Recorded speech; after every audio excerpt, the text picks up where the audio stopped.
What? I have. Do you have something to write on? Okay. Sorry, I got like a lot of stuff going on here. No.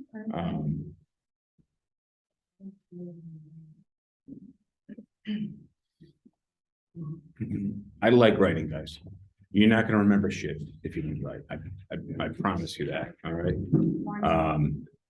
I was listening to this podcast episode on the way in this morning, and I was like, I'm not gonna remember this shit to say during the meeting this morning. I'm doing like 85 miles an hour and driving down the street, trying to type an email to myself to remind me of the things that I want to say. And I can tell you right now, the stuff that I didn't email to myself, I completely forgot. All right. And that stuff I wanted to, like, I heard and wanted to say an hour and 11 minutes later, I can't fucking remember a single word of it. Okay. So, and this, like, I'm doing this effectively at a professional level, right? Consuming information, bringing it to you guys. You guys are brand new at this. All of this is going to be new to you, most of it. You're not going to remember all of it, all right? You know why a 2-year-old watches the same movie 600 times? Because it's like always just mind-blowing, okay? You know, when you get older, maybe not so much, all right? But this is going to be a lot of information, hopefully, for you. So write it down. Cool. Let's see. All right. So I'm looking in, just so you guys know, I'm looking in my screen to click on the screen behind me. Hopefully it's going to work. Today, we're talking about managing leads and clients. So that's incoming leads, incoming new connections. And then once you're working with people.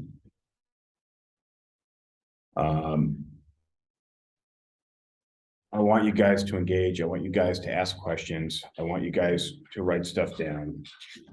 Like I said, I think if you're not writing stuff down, your chance of remembering it very slim.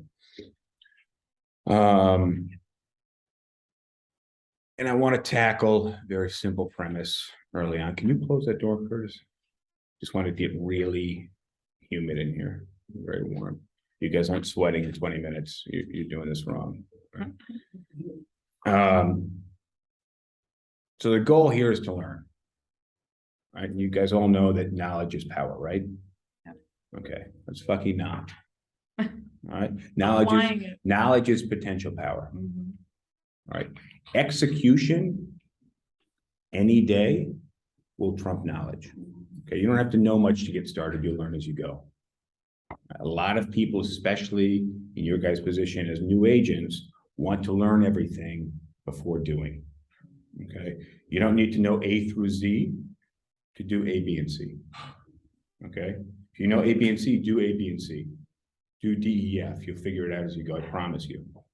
All right, but if you are paralyzed and you are completely inactive because you don't know stuff, you're never going to learn it.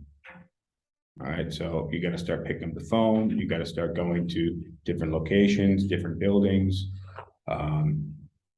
you know, making connections with people that you were not already connected with. And that's going to help you get deeper into your career, develop yourself as an agent. All right. I don't know what it's going to take to spur you guys into action. Last Saturday, I sent out a for sale by owner list. I don't know if you guys got this in your email, FSBO. Did you get this? What did you guys do with it? Oh, you go. All right, nice. Thank you, Curtis. Did anybody else do anything with this? Okay, why not? Okay, so you were given a tool, right? You didn't know how to use it. I buy tools all the time at Home Depot because they look cool. I have no idea what to do with them. All right. I go right to YouTube. I look it up, figure it out, buy the accessories, and use the tool. Try not to cut myself, which so far, so good. Okay. Which cut yourself in this business means you get in trouble because you do something immoral or unethical, which, you know, that's really the only way you could go wrong in this business. And if you're ever unsure on something that's a moral or ethics issue, just check in with me. Most of that stuff you'll be able to figure out on your own. But point is, when you're given a tool, you have a lot of resources to figure things out. All right. If this was 1992 and somebody gave you a printed for sale by owner list, not knowing what to do and not knowing where to turn to figure out what to do, I could relate to you a little bit more if that's how you felt. But in 2022, when you're given a tool, it's really, you don't need me to sit down. You don't need to wait 3 Thursdays from now for me to cover that topic. Right? You go straight to YouTube. So I don't know what it is that's going to push you and spur you to that point where you start taking action, where you start using these tools. Okay, I imagine it's going to happen at some emotional level when you decide that you're ready. But I know that most people don't take action when they're comfortable. Justin, can you resend it? Resend the for sale by owner list? Yeah, I haven't got any. In the listings email. So you just go to the listings email, click on the search bar, type FSBO. Okay. And it should be in your email history. Okay. But for sale by owner is one tool. There are so many tools in this business. I promise you guys, successful agents, $1 million, $100 million agents, they're not doing 82 different things. They're doing 3 or 4 things regularly and executing them well. Right, but you have to continue to try things, and you can't just try it for a little while and give up. So sending 2 emails or contacting 2 people is great, but only contacting 2 people is not likely to bring you to a level of success, right? You don't go to the gym and do the bench press 10 times, and then 2 weeks later, you haven't been back to the gym, and people say, hey, you know, how's it working out? You go, well, I tried it, didn't work for me, right? And on the other hand, also, you don't go to the gym one day and do 140 reps on the bench press, and then 3 weeks down the line, so he said, hey, how's it working out? You know, I went at it beyond what you can imagine. I went harder than anybody else I ever saw. All right, I was running circles around those people in the gym. Still didn't work for me. Okay, you have to take massive action on a long-term scale. And again, I don't know what it's going to take to make you guys do this. All right, I can tell that you guys can come in here every day, be comfortable as hell, send some emails, make some phone calls, answer some phone calls, pre-do 3 or 4 apartments, and go home and be comfortable. But you're not going to make money that way. Okay, so you guys have to figure out what's going to spur you to massive action. Okay, most agents are previewing 2, 3, 4 apartments a day, listing 4, 5, 6 apartments a day, answering 11 emails a day. Right, most people are doing that. That's not, you're not doing anything exceptionally. Right.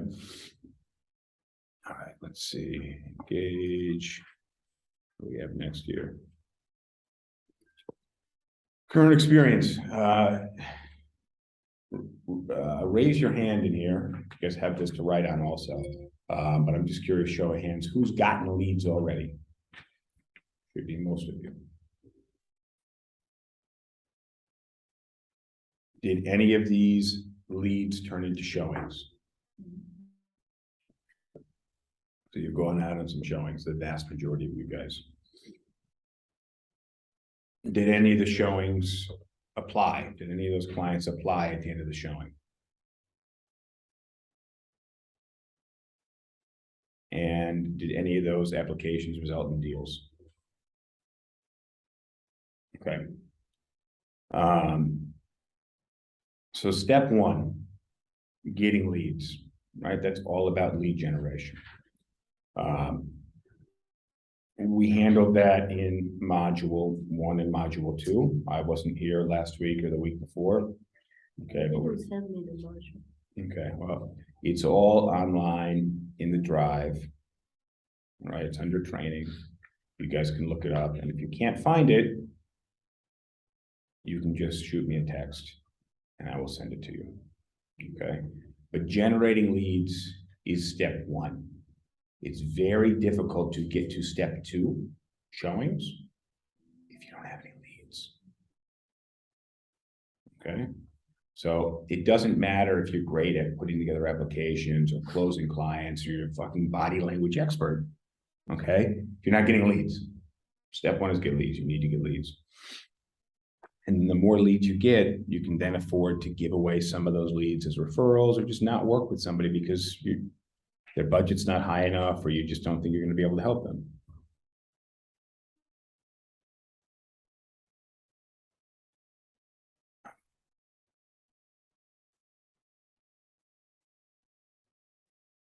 What's the difference between a lead and a client? I will agree with you, but it's not the answer I'm looking for. A client is more committed. What's one specific reason why He signed the disclosure. Sign the disclosure agreement? I'll give you that. I want to one up your answer just a little bit. A client is somebody that you've met. Okay, a lead is somebody who's interested potentially in working with you. So some of my leads might have signed the disclosure form, but I haven't met them. I haven't done a consultation. I haven't taken 5-10 minutes and done a either meeting at the office or by Zoom. Okay, I'm not working for someone unless they're my client. So what happens a lot of times with brand new agents is they get a lead and then they commit to doing all this work for them. And then even worse, do all the work for them, okay? Before they've established this is somebody who I want to work with, who's my client, who I have asked to spend some time out of their schedule. I've asked them to step up to a certain level. I've created some barrier of entry to work with me, okay? Come to my office, sit down, let's go over your criteria, let's go over the options in real time, and then go see the places. Right, we can discuss some places today and then go see them this weekend, but it's a good chance what we discussed today is already gone. So what I'd rather do, and I'm sure you might have some other appointments on Saturday, but I can show you anything that's online. It's an open listing market. I can co-broker with somebody else. Not going to cost you anything more. But I want to be the agent who finds you an apartment. So what I'd like to do, if you can, and I'll work with your schedule, like I said, but I'd like to sit down in the office first, go over your criteria, go over the listings, and then go see the places that are best suited for you. So we may have 7 apartments for you, but arguably 6 of those places probably aren't going to work. And 3 or 4 of them may just completely be off the mark. You know what the weather's going to be like on Saturday, right? Miserable. So you can go out with 4, 5, 8 other agents and go see all these other places. My goal is to be the one taking you to 2 or 3 places that are best suited for your criteria. Right? Who's the better mechanic? The guy you bring your vehicle to once and he fixes it, might charge you a little bit more for just one time, or the mechanic you got to bring your car back to 5, 6, 7, 8 times. All right? Or do you want to work with 4 or 5 different mechanics trying to diagnose the problem, but they don't even know what's up until you bring the car in and they have to figure it out. All right? I want to be the one that's going to do a full consultation, understand what we're working with, understand your criteria, and then go out and show you. Sorry if I'm overselling myself, but I just want you to see the value in sitting down first. Sound good? How's 11 o'clock? Okay. That's how somebody's, now you have to sell it a little bit. All right. What I hear is somebody gets a message on Facebook and the message says, "Hi, is this still available?" And you reply, "The requirements to rent this place are 40 times a monthly rent and very good credit, and you will need to come into the office first. And my office is located at 5 West 37th Street, 12th floor. Is 11 p.m. good for you, or whatever time?" Where the fuck is the sell in that? Right? Where is the sell in that? So the goal is to make someone your client and have them step up from a lead. All right? You're not going to bring every lead in because not every lead is the same. Okay. Leads, but they're out of town. Then they're out of town. So then how can you get somebody to meet with you who's out of town? Let me ask these guys on Zoom. Hey, guys on Zoom, what would be a good way to meet with somebody who's not physically present? Zoom meeting. Oh, thank you, Ken. Yeah, so that's what I would do. Your chair, there you go. That's what I would do to get somebody to step up, and I'd ask for 5-10 minutes of their time. And I'd explain to them that I want their camera on, because it's, sorry, Kenny, Diamond Rose, Diana, Devontae, Nissan, Ty, Janelle, Nicole, Kilio, and Ambi, and Yanira, and Andrea. I don't think it's much to have somebody turn their camera on. Okay, I don't know if you guys saw my last text message about our 10 o'clock meeting also being available on Zoom, because if somebody has coronavirus and couldn't make it here, that was a little jab. Okay, because most people don't have coronavirus, just it's easier for them to do it on Zoom with the camera off. All right, now there's a bunch of you guys. I'm not that interested in making sure that everybody shows up that much with their camera on, because there's very little gain for me here. The gain's all for you guys. Okay. With your client, there's a lot of gain for you, because you stand to close a deal. And then you're going to sell it to them what the gain is for them connecting with a real estate agent, sitting down face. If somebody can't turn the camera on, then okay, thank you for your time. And I don't think we're going to arrange a showing, but I'd like to get to know who I'm working with, especially if I'm going to go out and then work for them. Because I work on commission. That means I have to do the work first before I have the opportunity to earn the money. So if I don't know who I'm working for, that person's not willing to do a regular sit down, I fully respect that, but I just ask you to respect the fact I'm not willing to then do the work for no money. But if they don't want to be on the Zoom, then just. And that's fine. It's just for the same reason when I get leads and I tell them I want to talk to them on the phone. So why can't we do this on Facebook Messenger? I don't know, because I get 64 messages by 2 o'clock in the afternoon. I'm only going to take the people that are willing to get on the phone. Plus, there's a gazillion and a half scams on Facebook Marketplace. The majority of those 64 are people that want to send me a Google code to my phone to verify that I'm a real person. Never do that. Okay. So that's why I just ask people to get on the phone. Sound good? It only takes 2 minutes, yeah? Then you get them on the phone and tell them I'm meeting with you.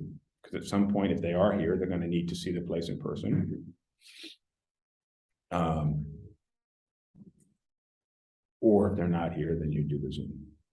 Sound good? But it's important that you guys draw a very hard line between lead and client, so you know who to work for.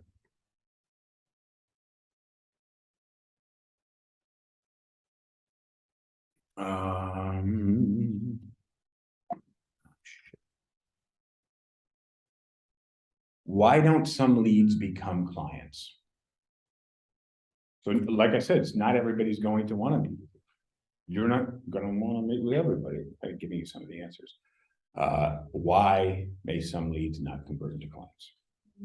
People aren't serious, or like our approach can be wrong. One at a time. People aren't serious. So people just testing the waters, messaging people about apartments, right?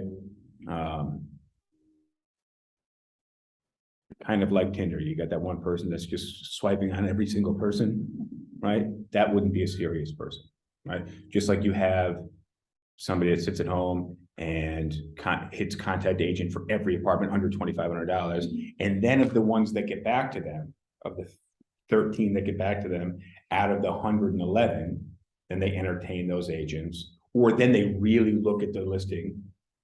Then they really look at the 13 listings. And then just deal with the 3 of those agents, right? So they weren't really that serious. They were just kind of mass messaging everybody. So that, maybe they're not that serious. That's a good answer. What was the other half of your answer? On the agent end. Okay, so that's another really good one. That initial message from the agent isn't compelling. Okay, you need to be compelling with that message. Okay, all the time I sit down with agents and I say, hey, how's it going? Are you getting leads? Like, what's going on? Yeah, I'm getting so many leads. Okay, are you going out in appointments? No, I'm not. I'm just not getting a lot of appointments. I'm like, all right, so let's dive into that. Like, how's that correspondence going between you and your clients? And then usually what we do is we either look at their text messages or their emails or their Facebook messages. And here's what I usually see. Someone says, "Hi, is this available?" And the agent responds, "Yes." Nothing else. No. Where's the call to action? Where's the compelling, get back to me? Where's the, I'm a 5-star agent, you need to work with me? Okay, so again, super easy job, guys, but at a very nuanced level of understanding, level of reading between the lines that not everybody sees, the job security that you should have if you're able to see those things, because most people can't. Yet it's really hard to train. Right? Really hard to train. And you know, some of these agents I've worked with, I know there's a couple on the Zoom here who have done literally just that. And the second you craft an answer, right? The second you craft a better answer, the more response you get. Okay. But it's a matter of trying, right? Like one, you got to try lots of different ways. Right. And you got to go with what works. Of course, you need to be generating enough leads. Right. But what happens, I find a lot of times, especially with unsuccessful agents, is they say, this isn't working for me. This is the clients. Yet everybody else is out there fucking doing it. Okay. When you have a baby who's one year old or something like that, they're trying to learn how to walk. Right. How many people do you see crawling around on the fucking ground? I mean, some of them on the streets, I know it's rough. It's no. Everybody learns how to walk, right? Trial and error. Nobody takes a 1-year-old and goes, hey, he's just not going to be a walker. Right? You just keep encouraging it, you keep trying, you keep pushing forward. You don't just keep doing the same thing if it's not working. So to answer, you know, to double down on the point that you were making, it's what the agent is saying that's not compelling that person to answer you. Okay. And to also double down on that, follow up. The agent may not be following up, right? Maybe you just catch that person at a bad time. That's why I tell you guys when it's something that you need me to do, they're like, hey, can you set me up for this? I'm like, yeah, send me an email. I'll text you right now. I said, no. Send me an email because my inbox is my to-do list, right? If it's in my inbox, it requires action from me. If it's a text message, I have 80 different text messages from yesterday, all right, that are opened. Once it's opened, it's no longer my to-do list because there's no notification, and now it's 80 in a list of 8,000. Doesn't matter. So, you know, for example, if a Facebook message or something like that, you message that person back, they see the message, they're busy. They read it while they're going to the bathroom or something. They walk out of the bathroom, completely forget about the message you said. Like there are 1,001 reasons why somebody may not answer you and then just completely forgets you exist. So the follow-up is really, really important.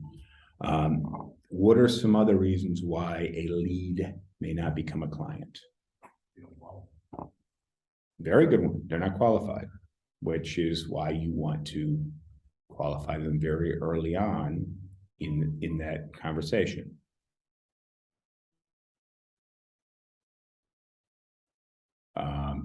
Maybe another answer. Maybe they're not willing to step up to what you ask of them. Okay, which is why I tell all of my clients, before I qualify them, I schedule a time to meet with them because I actually know that getting them to agree to meet with me is tougher than having that qualifying. Okay, it's going to take a harder sell for me to get them to schedule something with me when the majority of agents will be like, yeah, I'll run around the city for 2 weeks and send you videos and then you don't have to answer me.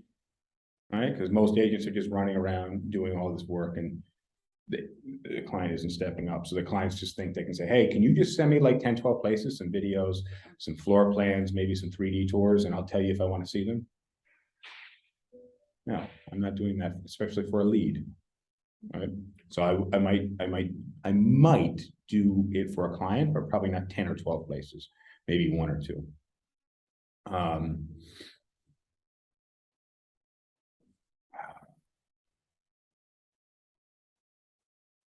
let's see. We sort of talked about somebody falling out of love with a listing. That's like, then maybe they weren't that serious. But again, people might message 30 places expecting to hear back from 9 agents, and then they're going to look at those 9. They didn't really look at the 30. They're going to look at those 9, and then maybe they'll just book 2 of them. Right? So somebody might fall out of love. Maybe they never confirmed. This happens all the time, especially new agents. Yeah, I got somebody coming in at 1. I was like, oh, when did you talk to them last?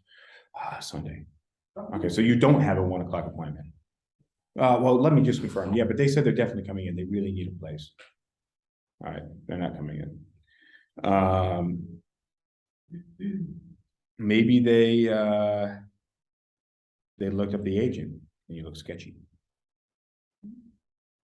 Maybe they looked you up and they found nothing real estate related. I'll tell you, if you're a scam artist, you might have a great looking profile picture, great looking ad for the listing, but if somebody searches you, you're not gonna show up on a real estate brokerage's website. Probably not gonna have a LinkedIn page with your work history of being in real estate. So maybe they thought you were a little sketchy. Maybe they found it through, they saw your listing and then saw it again as no fee, or they saw it again listed by the landlord. Let's see, anything else you guys can think of as to why somebody may not meet with you in person? You want to pay the commission? I've had that. Yep, yeah. Yeah. What were you gonna say? I had a hard one with 3 roommate situation. Guys, I had a 3-room situation, and then they talked for 2 weeks, and Yeah. then. all right, so break up. the 3 roommates, they talked for 2 weeks and they broke up. All right, there's the first one we're gonna tackle. How can we increase this lead to client conversion, people meeting with you effectively? Number 1, time. Okay, they talk for 2 or 3 weeks, change their mind. If you took them out the day that they saw the place, right, and they saw something they liked and they applied on it, a really good chance they're not changing their mind. Okay, time is a really big one. Momentum. How do you calculate momentum?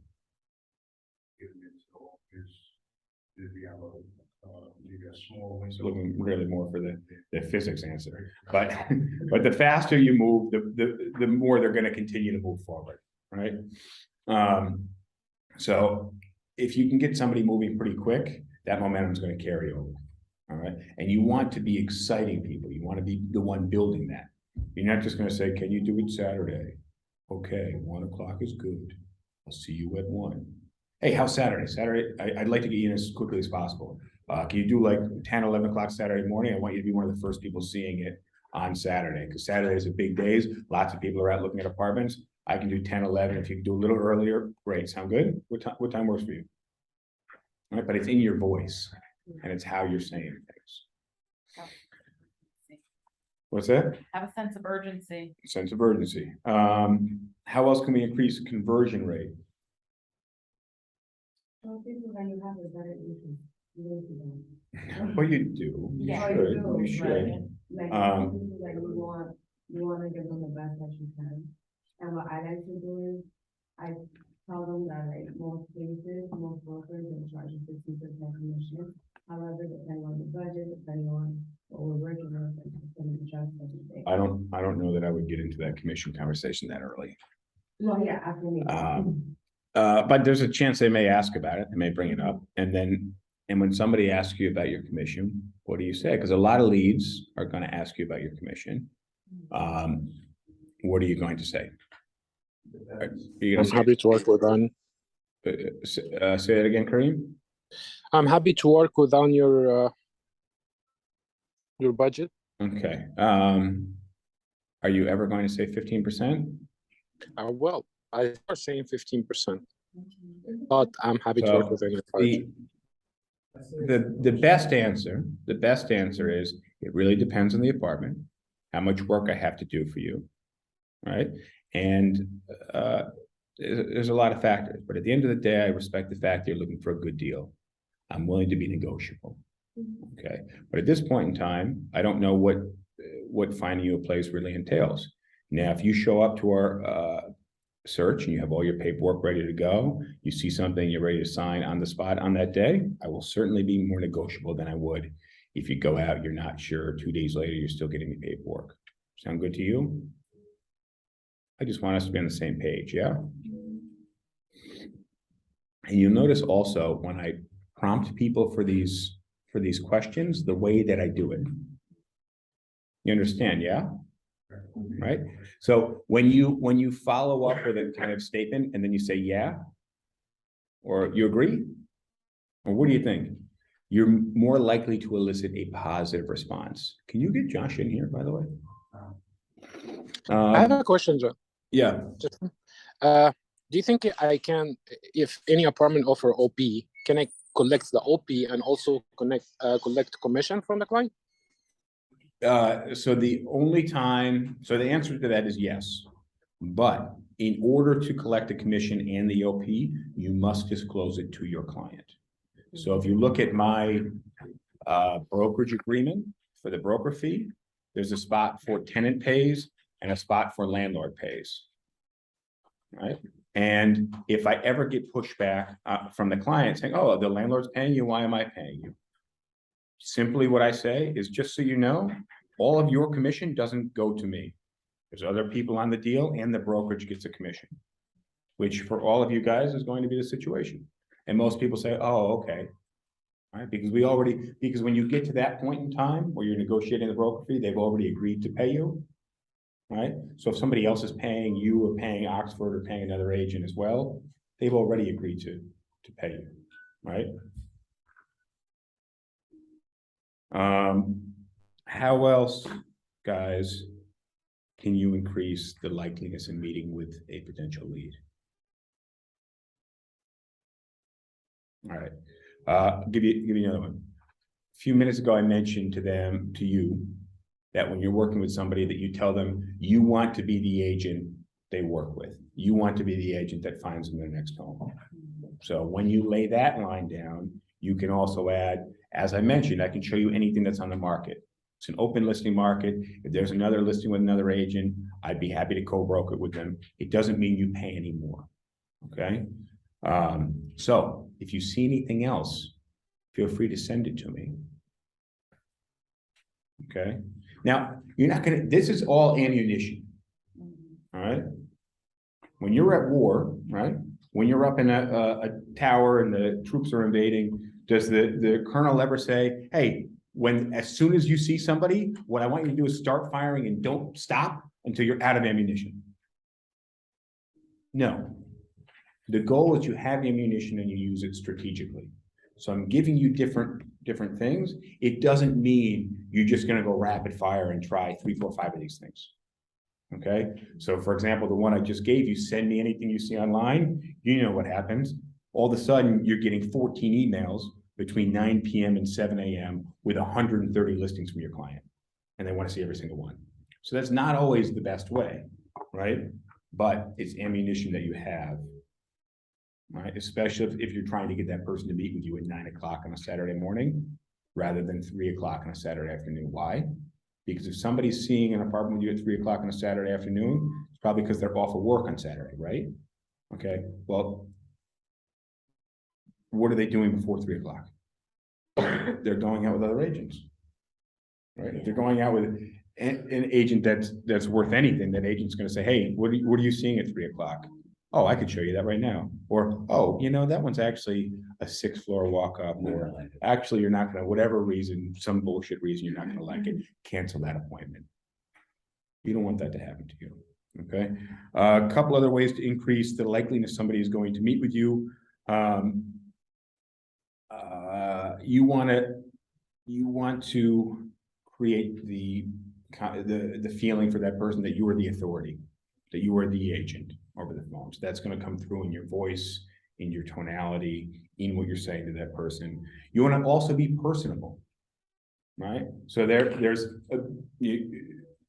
a bit of an issue with being too personal and being the authority, right? Because you're the authority, you're gonna operate at a certain level. If you're too personable, you're gonna kind of take away from you being the authority, right? So you gotta be able to convey both of those things with respect to each other, okay? You don't wanna be too personable or too familiar sounding, but you don't wanna be too professional, right? Too professional is, hello, my name is Justin DeGiulio with Oxford Property Group located on 5 West 37th Street in Midtown Manhattan. I would love to help you with your apartment search this December. Please send me your criteria and I'll get back to you with a list of apartments and times I'm available to show them to you. Right?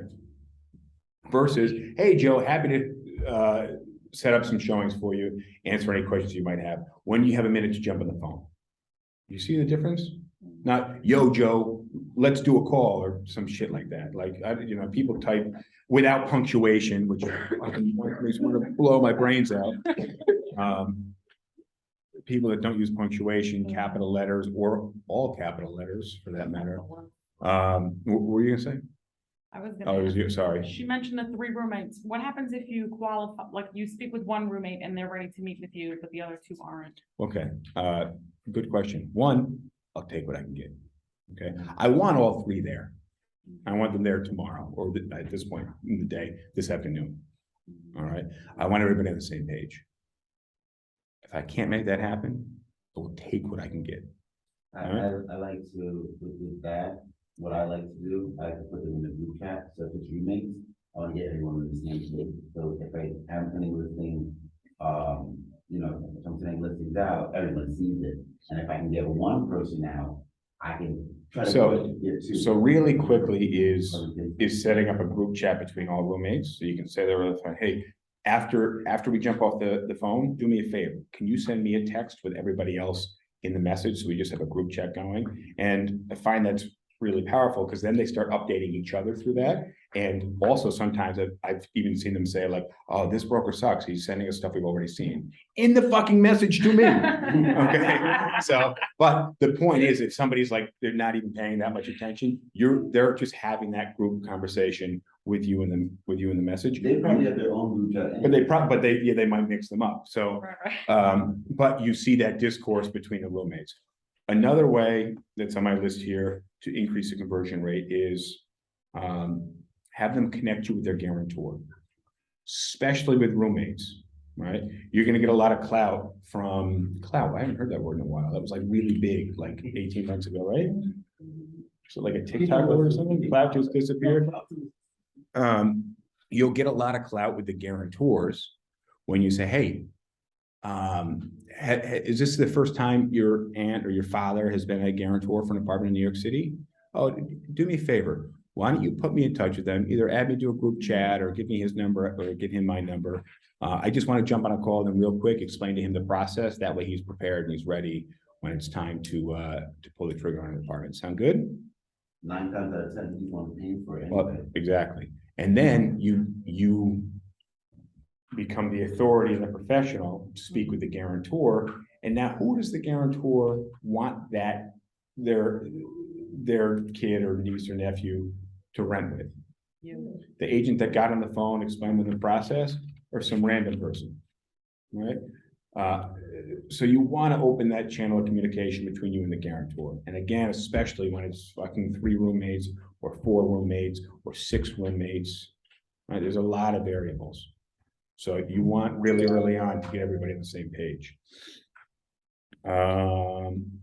Another way to increase the likelihood somebody's going to meet with you is having that online presence. Somebody Googles you, they see you have other listings, they see you have a bio, maybe you have some reviews, or your company has some reviews, you have a LinkedIn page, your Facebook page, there's continuity between profiles, right? So meaning they can see it's the same person because you have the same headshot, profile to profile, which is why I like profile pictures and headshots that are kind of here up and not full body, because I can't see what your face looks like when it's this big, because your bio picture is this big anyways, right? Another one I'd like to do, so we didn't mention this, just get them on the phone. Get them on the phone. Somebody's not willing to get on the phone with you, I am not willing to work with that person. All right, I would rather weed out every other person because they're not willing to get on the phone with me. Because I don't want to work with those. If somebody's not willing to get on the phone, you know what that client's gonna be like? Yeah. Trying to show apartments or get paperwork from them. And I'll give you two more. I connect with literally every single person I find on LinkedIn. You send me an email, we're on a phone call, I have your name, I'm searching on LinkedIn. All right. It's way less personal than Facebook is.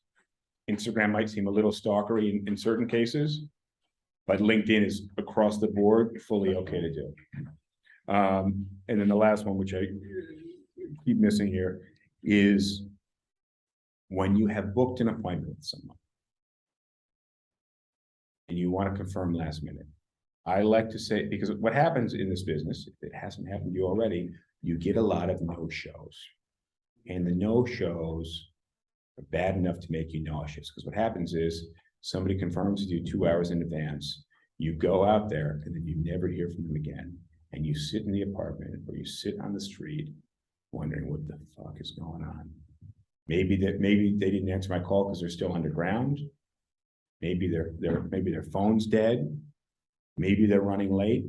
And now your 10 o'clock appointment is now 10:15, and that's an acceptable amount of time. But by 10:15, you're like, well, give it another 5-10 minutes. Then it's 10:30, and you're just like, Never value your time. you know, should I go now? And ultimately you leave, and maybe they show up and then get mad at you, right?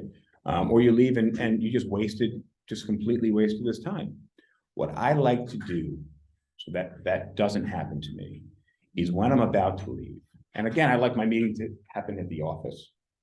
That way I haven't had to do shit. I didn't really go out of my way, and I have a lot more resources in that first meeting when they're here. Okay, and then we go out and look at places. If somebody's got time to see 3-4 places with me, they got an extra 15-20 minutes to come to the office and sit down with me. Given our office is close to Grand Central, Penn Station, Port Authority, every subway that goes through the middle of the city, which is where we are. Okay, so if somebody really can't get here, you're not selling it hard enough. Okay, or it's virtual. I like to lead with, hey, I'm on my way to the office right now. I'll be there a little bit early, just in case you happen to be in the area. Now, what have you said? I've already gone out of my way and giving you ample time not to be a douchebag. Right? You're letting them save face. Now, if they can't make it, they've now had that window of time to say, I can't make it. Now, if you just say, hey, are we good for our 11 o'clock? They may not answer you, because in that self, it means I can't make it. By them not answering you, they've unconfirmed, right? But when you say, hey, I'm already on the way in, and then when they don't answer you, you know what else is implied? That they just can't make it, that they're also a scumbag, right? So people will save face, and they'll say, hey, actually, you know what? Something came up. I had a family emergency. A lot of family emergencies in this business. But you follow me? You've given them the opportunity to save face in the way that you confirm the appointment. If you just say to someone, hey, confirming for 11 o'clock, and they don't answer you, that's an unconfirmation in itself. You see the difference? And you see where the psychology of the language is important? And you see how this is an easy business, but if you don't think of these things, you might be losing a lot of potential business, right? Because what we do is simple, but at that nuanced level, the reading between the lines, the psychological aspect that you're not going to learn in the book. You're most likely, for most people, aren't going to learn anyways over time, but you see the value in this stuff, all right? Justin, if they do that and they unconfirm, because that's a very good approach to say, I'm on my way to the office, I might be there, probably gonna be there a little early just to get a response from where they're standing right now. If they don't respond, are you just going to the office, I'm gonna get something done anyway, let me just head in anyway? Or are there times where you're like, I'm not going right now, because that was the only reason? That's why I like to make the office my headquarters and work out of here. And I mean, I could be at home doing this meeting on Zoom. Okay, but I'm here because I think it's good to be physically present. I like being in the office. It's a relatively comfortable place. I know I have a separate office, but it's not that comfortable. You got a good choice of music too. And it's dark in there. But I would make it my duty to be in the office as much as possible. Everybody has their own circumstances, but I would just be here. Guys, there's an incredible level of turnover in this business, right? Most people who start this business drop out of the business in the first 2 years. These are very simple things to make your job as a new agent not miserable. Right? If you're not doing this stuff, you're not representing yourself as a great agent, you don't have that energy and enthusiasm in your voice, you're not saying the right things to trigger your client, to compel your client to want to answer you, to answer your follow-ups, this business gets really miserable really quick, okay? And that's what happens to a lot of new agents, which is why the newest agents are the highest turnover. You don't see the agents that have been in the business for 8, 10, 12, 15 years being like, ah, you know what, I'm going to try something else, right? But you see the first 12 months, the first 18-month agents, like a wave leaving the business, okay? And think about that from your client perspective. If 80% of people drop out of the business and you're a renter or a buyer and you reach out to an agent, what percentage of those agents are going to be lousy agents? Arguably 80%, okay? So clients are looking for red flags, right? Clients are already skeptical of real estate agents. It's really not that difficult to set yourself apart from any other real estate agent, okay? Over the phone, in writing, by text, by email, you can convey who you are through your use of language, right? Through your tone of voice on the phone. It's not that difficult, right?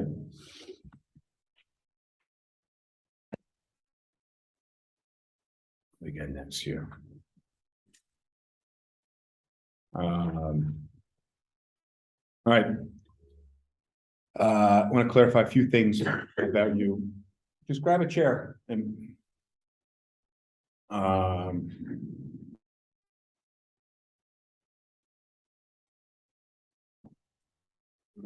what does it say here?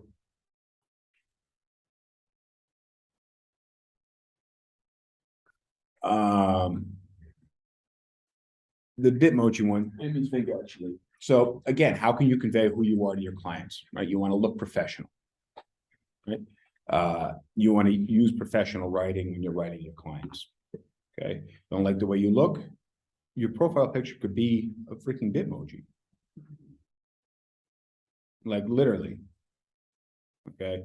But the goal is to convey yourself as a professional. I mean, it may not be super professional to use the Bitmoji, okay? But if it looks something like you, maybe that's all right. So, why are you awesome? You should be able to write down an answer here, okay? Do you have a piece of paper? All right. You honestly have a piece of paper? Do you have the handout?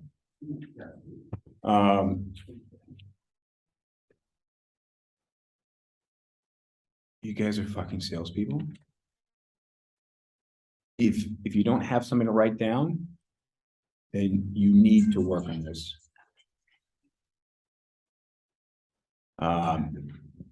You are selling yourself before you're selling anything else in this business, okay? So you need to have some explanation, some conception in your mind of why you are better than most of the other agents. And I will give you an easy one that any agent in their second week could land a client, okay? Here it is. I've seen more apartments than anyone you could imagine. Okay, your second week in this business, you've probably seen 50 places, right? That's vastly more apartments than most of the general pop, the 99.5% of the general population. Okay, there's an easy one.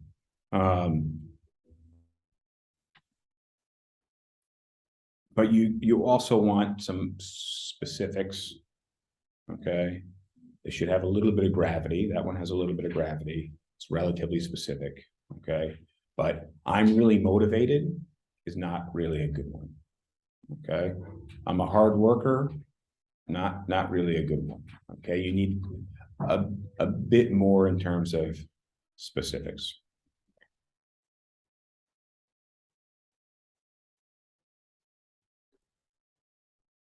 What are your clients' goals when they reach out to you? Any ideas? Somebody says, "Hi, I'm interested in this apartment." What do they what do they want to do? You want to see one? Hopefully find one with you. What are you saying? I said they want to invest in either a rental or buy the property. Okay, I like your answer better than his, actually. You said a property, you said the property. And the are different. Somebody connects with you for a listing, all right? A lot of the time, they don't want to see that apartment. Okay, now, do they want to see apartments? Yes. But at this point in time, they don't want to see this apartment. They want to find out if this apartment is worth seeing, which means they have questions for you to see if it's worth seeing. Because they don't just want to go see that apartment if it doesn't meet this, and this in terms of their criteria, right? Now, we do know that they want to see apartments. They want to see the apartments that meet their criteria. So what happens to a lot of new agents when they get on the phone with somebody, that person has a whole bunch of questions. One, a lot of the time new agents can't answer those questions. And two, a lot of the time when you do answer those questions, it doesn't check off all the boxes, and then the client doesn't want to see the place. Okay, which is why if you let your client lead the phone call, they're going to ask you all these questions. Now they're trying to qualify the apartment, but how do you qualify something? You disqualify it, right? How do we get to the finals in the World Cup? By disqualifying a gazillion teams, right? And so that's what they're doing when they connect with you. So if you let them lead the phone call, you let them lead the conversation, you're going to get run over. One, because you can't answer the questions, or two, even if you can, they're likely not to want to see that apartment. Okay, you need to remain in control of the conversation. You need to be leading the conversation. Now, in this point in time, I'm leading the conversation. 18 minutes ago, you tried to say something, and I just kept talking. All right, do you remember that? You were saying something, I just kept talking. You tried to say it again, I kept, but then I gave you a chance to say it. But if you're in a third grade classroom and the teacher's teaching the lesson and one of the students starts speaking, does the teacher just sit down and say, yes, what were you saying? No, the teacher just continues talking, okay? Now, I don't mean to shit on you, give you a hard time. I want you to understand that over the phone. Who's the authority when it's you and a client on the phone? You're the professional. They're calling you because you are the professional services that they need. Right? When you call a doctor, you go to the doctor's office, do you hear them out and let them do their thing? Or do you just kind of be like, all right, put the stethoscope on. All right, I need you to put that here. All right, I'm going to take my shirt off and then you do it on my back. All right. No, the doctor leads the thing, right? You need to be the professional. You don't have to be the professional. If you don't feel like you're the professional, you're not, and they're going to run over you, and you'll never get that opportunity to become the professional in the business. But you need to be leading the way. And there are ways that you can do that and convey that to your clients, okay? Now, what are your goals when you're on the phone with them? To book the appointment. What are their goals? To disqualify the apartment, okay? So what is your conversation with that lead going to be about right off the bat? I just told you. No, Alina just said it, actually. Meeting, booking the appointment. Your conversation is going to be about booking the appointment. First and foremost. I'm interested in, Curtis, I just saw this listing you had online. I had some questions about it. I was interested in it, but you know, I just wanted to ask you a few questions. Do you have a minute? Sure, come on down to the office, we'll be there at 11 o'clock. Okay, that's good, but it's not perfect. All right. Because what did you lead with? I said, hey, I have some questions, and you said, come to the office. What I would have said was, I'm happy to answer all your questions. I want to check, are you free this? Because I touched on what the person said first, rather than led with my goal. Because when you just lead with what you want to say, the person's like, but look, motherfucker, I just said I had. But then you went, I'm happy to answer your questions. But it was too late because I already, where did my brain go? Look, motherfucker, I just asked other questions. So switch the order and you're good. You have the right idea. But you have to understand, it's not, you have to be fully aware of how the other person is thinking. That look, motherfucker sentiment went through my mind immediately when you were like, just come to my office. Okay. And I also, when it comes to booking the appointments, wouldn't lead with come to my office. I would lead with how's 11 o'clock? We'll be meeting in my office. Right? Yeah. All right. When you think of going to Disneyland, you think of standing in lines? No. If you go to Disneyland, 100% are you standing in lines? Yes. Right? Disneyland doesn't say, hey, come stand in our lines. They say, hey, come ride our rides. All right? Come experience the experience. All right? So you're going to say, let's do the meeting. Let's do the showing. It'll be 11 o'clock. Come stand in line at my office. All right? You want to lead with what they want. Cool.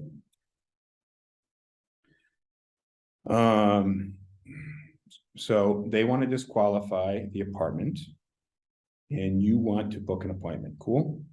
We're on the same page.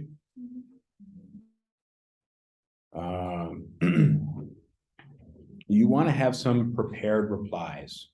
All right. So remember we were talking about walking a little bit earlier. You try something, if it doesn't work, you try something else. You're going to find some things that work. You're going to stick to them. Cool. And before long, I mean, it's not going to be a paragraph you're sending to people, right? So you won't need to copy and then paste it to literally every single person you talk to. You'll be able to just type it out, right? Like, so when I type a description for an apartment, it may be a paragraph long, but I can type it in 40 seconds because I already kind of know what I want to say, right? Versus copying my last apartment description, pasting it here, and then changing 6 or 7 words, right? So it's even easier when it's replied to a lead because it's only a sentence and a half, right? You're not getting into the qualification part. You're just getting them on the phone.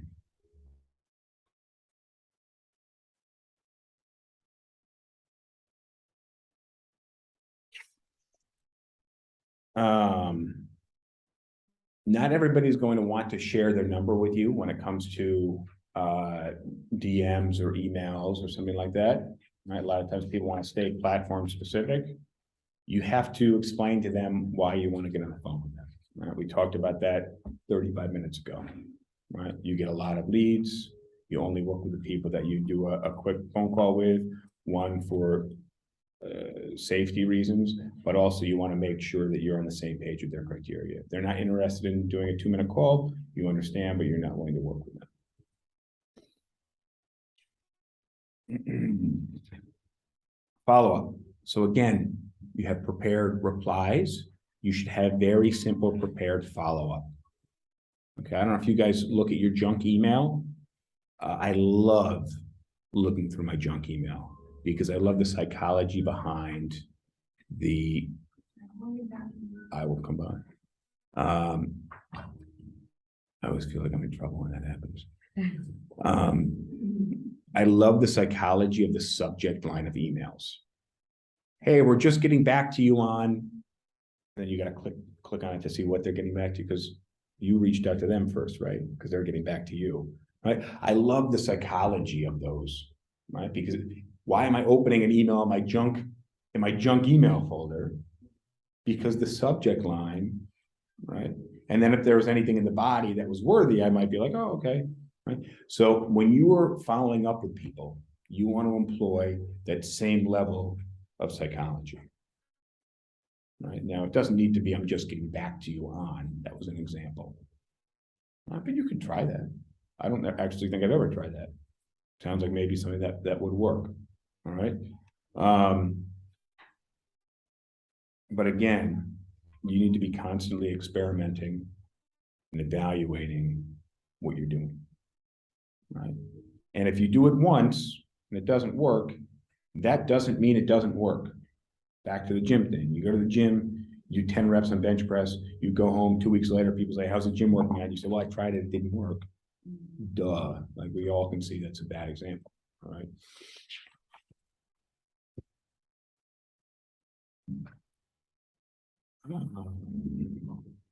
Qualifying.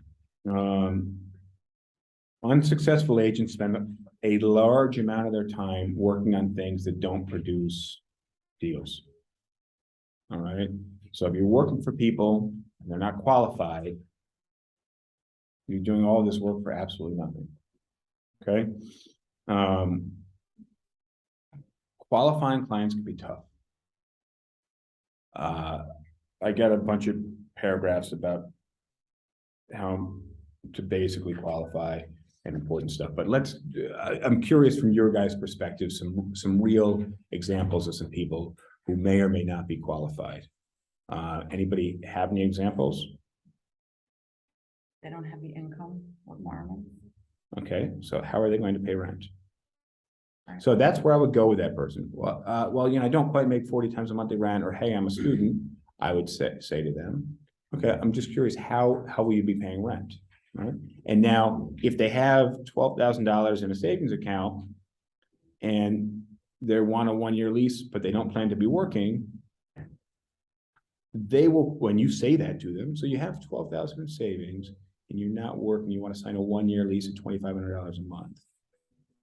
So that's 30,000 in rent. How are you gonna?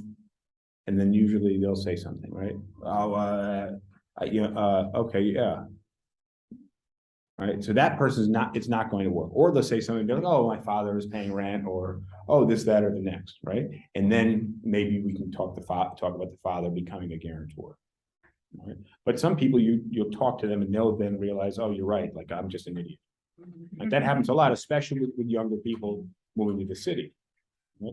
Or a lot of times you have somebody who's coming here who doesn't have a job yet. Right? And they say they're going to get a job. Who did we have the other day? The guy with the high heels on, who thought he was a shit, didn't have a job. We don't like, unfortunately, he's not getting approved for an apartment until he's got a job line. Yeah, high heels. Yeah, high heels. Yeah. He was actually shorter than he looked. Really? Yeah, it was a high heel thing. So we're not getting that person approved. There's nothing he can write next to the income line that says $0. That's finessing his application. Okay, he's got to get that job first. Right. Now that, depending on the guy's confidence, especially over the phone, that might be somebody I would book an appointment at the office with, because I want to establish that relationship with him early on, but I probably wouldn't be going out and looking at apartments from there. Okay. What else? Bad credit. Okay. So somebody's new to the US, they have a social security number or a taxpayer ID number. Some people tell you they don't have a social. They say, oh, do you have a taxpayer ID number? Because if they're working, they have to have a taxpayer ID number. Okay. We can search the taxpayer ID number just like we can a social security number. All right. So effectively they do. I think social security number is reserved for US citizens. That's why.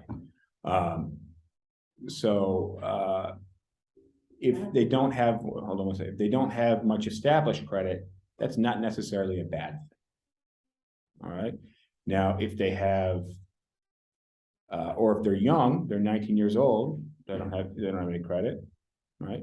But you'd be surprised that some of these people do actually have credit history. They have a credit card or student loans or something like that. So people may surprise you.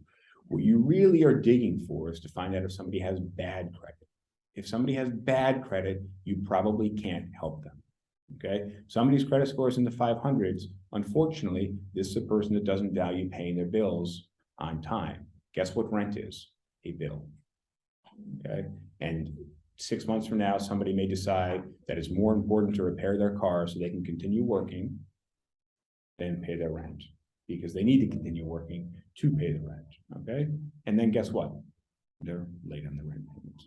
Okay. So credit is the score of how you pay your bills. Make sense?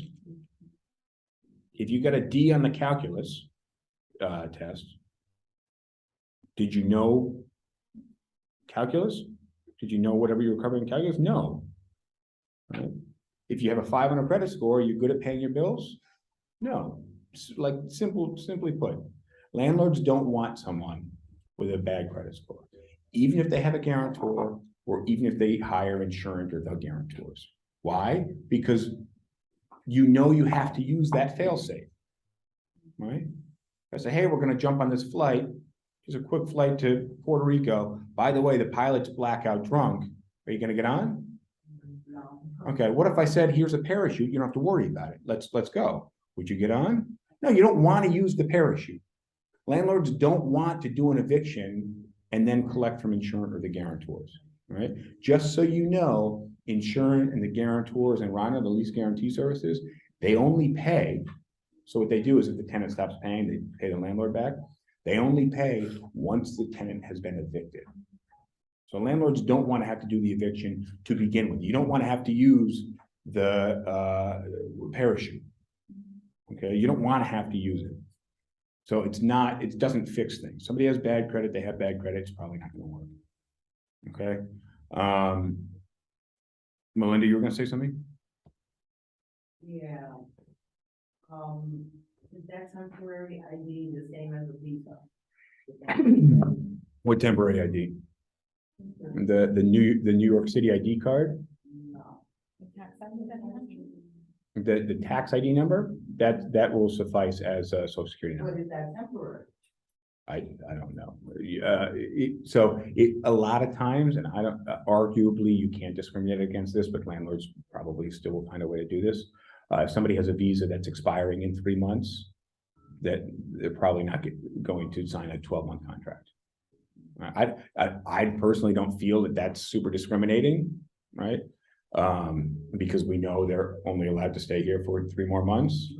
But I think the fact that the city still protects people that are here illegally means that it would be an infraction of the city human rights law at a city level, maybe not a federal or state level, but that's the way the city looks at it. So that's another thing with qualifying. Somebody's here on a visa, you want to usually get those details as well, or at least have a general idea of, you don't have to dig too much when you're just qualifying that person. They don't have to send you their bank statements. They don't have to send you their tax returns or credit report just to see the apartment, right? When they're applying, they have to, but to see the apartment is just a conversation, right? Just like pre-qualification when you're applying for a mortgage. Okay. Any other scenarios you guys can think of in regards to people qualifying? Criminal record. We're in a weird place with that right now in the city because I'm not sure that landlords can. So if somebody says they don't have a criminal record and they do, then the landlord can deny them for lying, being dishonest on the application. But I'm pretty sure, with the exception of sex offender, that landlords pretty much have to take anybody, okay? And landlords also can't check eviction history, which to me is fucking insane. It's 2019, the HSTPA law protects landlords from check. For me, it would be like a mortgage bank saying, hey, we want to see if you've ever had a bankruptcy or a foreclosure before. And then say, no, you can't check that anymore, right? Like if I was a landlord, I would want to know if somebody had been evicted 6 times before and was a repeat offender.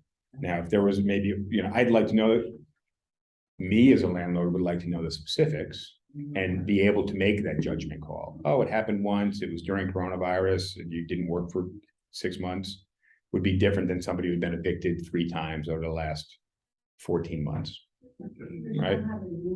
What's that? But the landlord couldn't use it against you.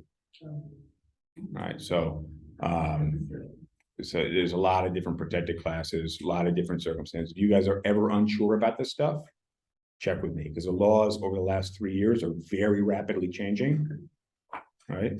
And I'm giving you some of my opinions only because I've been on both sides of that law. Okay, but at the end of the day, my opinion and your opinion does not matter. Okay, and you would be ill-advised to share that opinion with any of your clients. You come to me, you ask me. You don't want to misrepresent somebody to your client. You don't want to mislead them, and you don't want to be active in any discriminatory way, whether, especially if you're not sure. Okay. Yeah, always check in with the manager. Like, if you don't know something, there's gonna like blur out anything that you think is gonna work. Because that could lead to a lawsuit or you. Yeah, there's not much you can screw up in this business. Okay, if you say, yeah, the apartment's available, it's not available, you know, and then you check and then it's not available, you call your client back and say, actually, it was already gone, that's probably okay. Right. But if you say something that's more on the ethical or moral or discriminatory guidelines, you're just fucked in that instant. Okay, because maybe they're recording the phone call, this, that, and the next. It just gets shot out, and it doesn't matter if you call back later and say, hey, actually, people in wheelchairs are allowed to be here. You already said no. Okay, on that moral, discriminatory, ethical line. Most of the other stuff, you know, if you say it's a 4-bedroom apartment and it was actually 2-bedroom, and you make a correction because it said 4 rooms, you guys got the email about room counts. If you knew, you may not have gotten it yet, but there's an email that explains room counts and what happens. So studios actually are listed as 2 rooms. 1-bedrooms are listed as 3 rooms. 2 bedrooms listed as 4 rooms. What happens is new agents are like, oh, it's 4 bedrooms, right? Like that's kind of an error, okay? But if you tell somebody people in wheelchairs can't live here, that's, you know, there's a difference in error because one is a protected class, okay? And would not be covered by errors and omissions insurance, by the way. You say something discriminatory, errors and omissions insurance doesn't cover that. Qualifying. Credit score, like a qualification. So, this is another thing. It says that a person can get his finances in the right way. It's qualified him like. So having a set minimum credit score is now illegal. Okay. The landlord has to objectively review someone's credit history rather than have a set credit score. Now, the objective review sounds like there's a lot more margin for discrimination than having the set minimum, but I don't make the laws. Okay, so you can't tell people they're the minimum credit score. And if their credit's 500, it's probably not happening. Okay, because somebody who's trying to get back on the right path, they need to be established on that path for at least a few months if the landlord is going to take them. And at that point, their credit probably went from 520 to 640. Okay, so you can't just say, hey, last month I was 9 months late, but this month I'm good. You gotta take me. Doesn't work like that. The last 6 months I've been good. Now you gotta take me is a little bit different. The last 6 years are good, but 6 years ago I went through a divorce, right? Okay, but I was 9 months behind on my car payment last month, and I'm being in collections for my cable and cell phone bill, but this month I'm good, is probably not going to fly. But again, in that qualification phone call, you're not getting that deep into the conversation about somebody's finances, income, credit history, unless you find a red flag, right? You're kind of touching on the different subjects, and when you feel a little soft spot, you get a little spidey sense on something, you ask maybe a more clarifying question, right? And if you're not sure, then you come to me, you talk to Josh, just get a little bit better of an idea if it's going to be an issue, finding that person something. What are you gonna say? If the person doesn't have like a strict area, I'm searching for the apartment anywhere for this, but is it a red flag? So somebody's criteria is wide open. I wouldn't think it's a red flag, but I would make it my duty to help them narrow that down, because you as the salesperson are helping them make a decision. If you guys have ever heard the paradox of choice, paradox of choice is as you add more options, making a decision becomes more difficult. So if I ask you if you want Pepsi or Sprite, and you're going to take a drink, you're going to choose Pepsi or Sprite. Now, if I tell you you want Pepsi, Sprite, or Coca-Cola, or RC Cola, or 7-Up, or Mountain Dew, or Dr. Pepper, or cream soda, or root beer, or iced tea, or lemonade, or a beer, or wine, then you're just like, can you say that again? And it becomes difficult. So when there is iced tea, lemonade, beer, wine, soda, whatever, your job is to say, hey, do you feel like something carbonated today? Okay. Cool. Now, you want something alcoholic or you want a soft drink? And you're the one that's gonna then narrow it down with them, right? Not say, hey, I'll show you something in Kensington, I'll show you something in Inwood, I'll show you something in Ridgewood, right? That doesn't work. So your job as a salesperson is to help them make a decision. And that means identifying factors in their decision-making process. Let's hit next, qualifying, slide 11.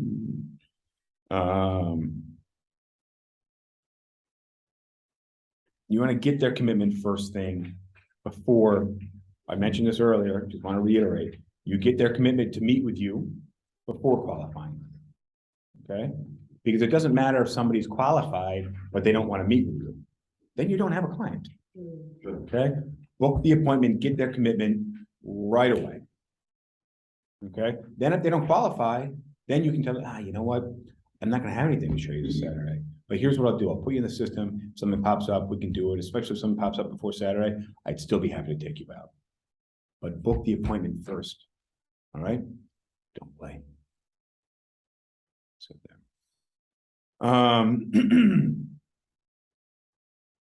Language use. Very important. Okay, and I don't mean like using curse words, things like that. I want you guys to, and we've talked about this, it's been the kind of underlying message of the entire meeting. For those of you guys who are newer here, you missed the first 30 minutes, 20 minutes, hour. Language use and the nuances of language use are what separate an agent that's not going to hack in this business and an agent who's going to excel in this business. All right, I'll give you an example. You get a phone call and someone says, is now a good time to talk, Mr. DiGiulio? I say no, because it's never a good time to talk. All right, me saying no creates a much more difficult conversation for them to recover from, right? Now, if somebody says, hey, Mr. DiGiulio, real quick, they've already got me for the next 12 seconds. Right? They're gonna have to fill in those 12 seconds with another cell, but the person that says, is now a good time to talk, lost me in that moment. Are both messages the same? Yeah, both messages are the same. So when you were dealing with your clients, the way that you use language, and I can't drive this home enough, matters immensely. Okay?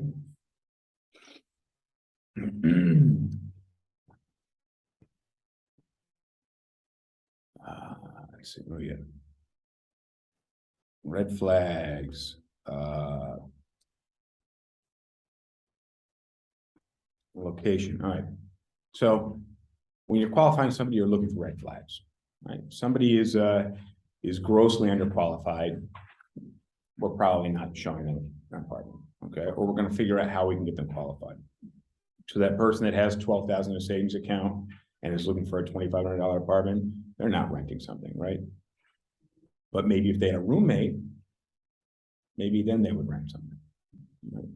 Now, most people who are new to New York City have really lofty expectations, all right? Now, in New York City, you have people that are 40, 50, 60, 70 years old that live with roommates. You don't have that in pretty much any other city. Most people for their first apartment aren't going to be renting a luxury one-bedroom apartment, okay? And if their requirement is to live in a luxury doorman building, then they're probably doing a flex apartment, right? With a roommate, where somebody's in the living room with a temporary wall up and somebody's in the bedroom, right? That's how that, but the person might say, hey, I have a friend that moved here last year. They're in this luxury apartment. I want something the same. My budget's $2,000. Not happening, right? But that's why qualifying, setting expectations is really important. Looking for those red flags. Because the person is like, under no way am I living with a roommate. right? I must live in a doorman building, my budget's $2,000. That's not going to happen, right? You don't wanna burst their bubble too much, right? If you think that person is in New York City, might have some free time to stop by the office, it may be then better to have that conversation there for certain people. Okay, somebody who you sense might be open to your suggestion, because we know 100% they're not renting a one-bedroom in a doorman luxury building for $2,000. It's not happening. And we also know they're probably moving. We want to be the agent that helps facilitate that move, but we have to get them off of that one-bedroom luxury building somehow. Right? You deliver too much over the phone, burst their bubble, they're just going to say fuck you, and then go after the next place that looks good on the Facebook marketplace. Right? Once you've gotten them to agree to meet with you, then you bring up the location of the office. That's your line at Disneyland, right? We sell Disneyland, then we say, hey, we're doing those lines. Then we sell them on the Fast Pass, et cetera, et cetera. Always confirm. I really like, once I get off the phone with somebody, I want them to remember my name. Right? So I'm going to follow up with a text message. Looking forward to meeting you. Great speaking with you. Justin DiGiulio at Oxford Property Group. Right? Because I want that person to remember who I am.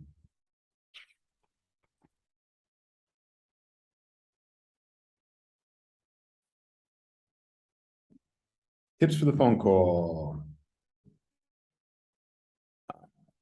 Or just general tips.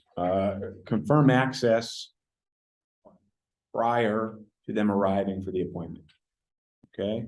Do you know how pissed someone's going to be? They book an appointment, they take the afternoon off to come in, you get them to come into the office, they sit down with you, and you have nothing, or you go there and can't get in. One, you look like an idiot. Yeah. And two, they would be fucking furious, because I would be.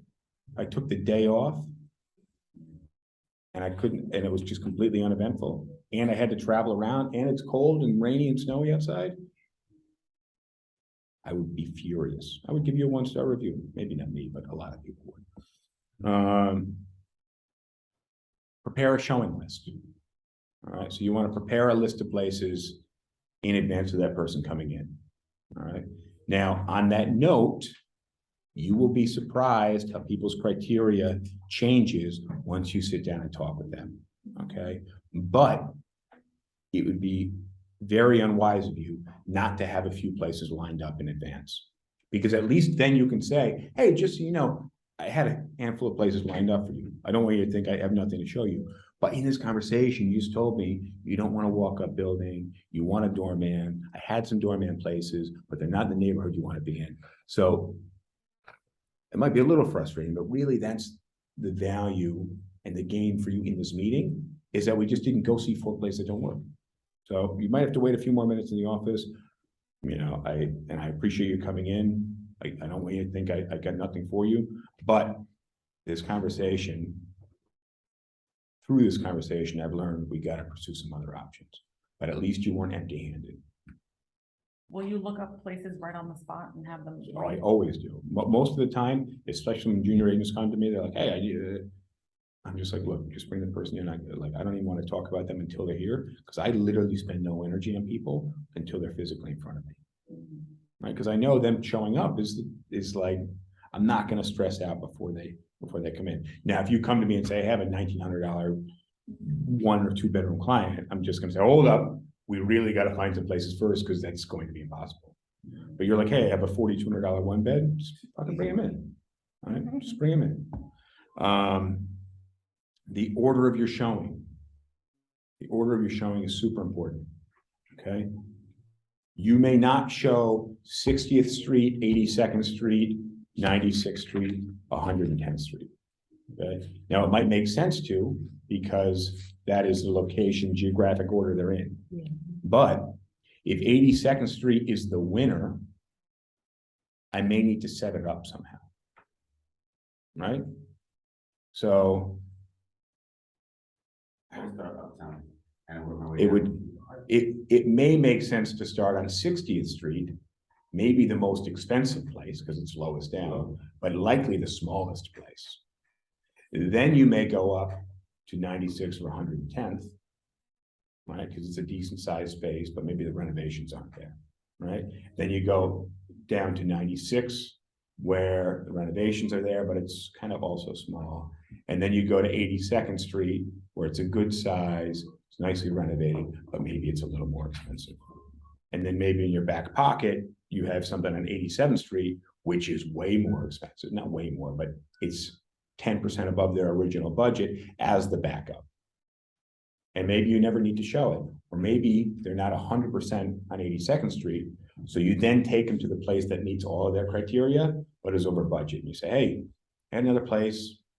It's a few blocks. We can walk there. It's going to take us 5-6 minutes. I think you should see it. It's going to put things into perspective.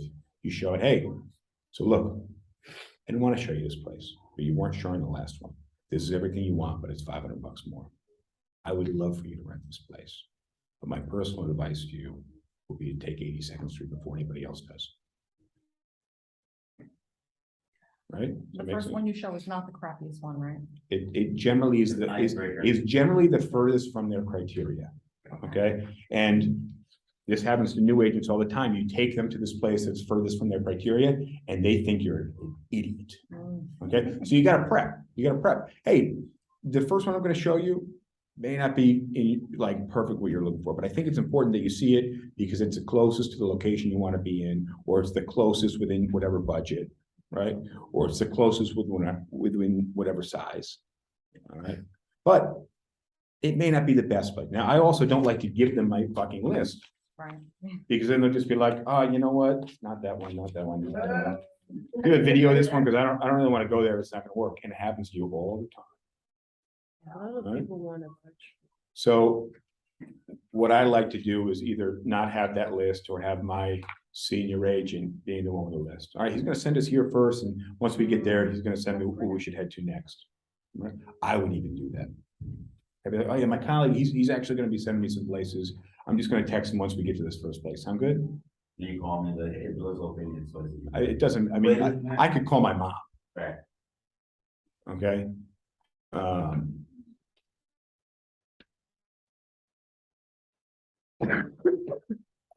Paperwork. When you're first meeting with somebody, what are the two things that they must sign or that must be presented to them? Disclosures, agency disclosure, which lets them know whose interests you're representing, whether it's theirs or the landlord's. So you're either, in most cases, a tenant's agent or landlord's agent. When are you a landlord's agent? When it's your exclusive, okay? But probably in that case, you would be a dual agent, right? Because you're also representing the client, okay?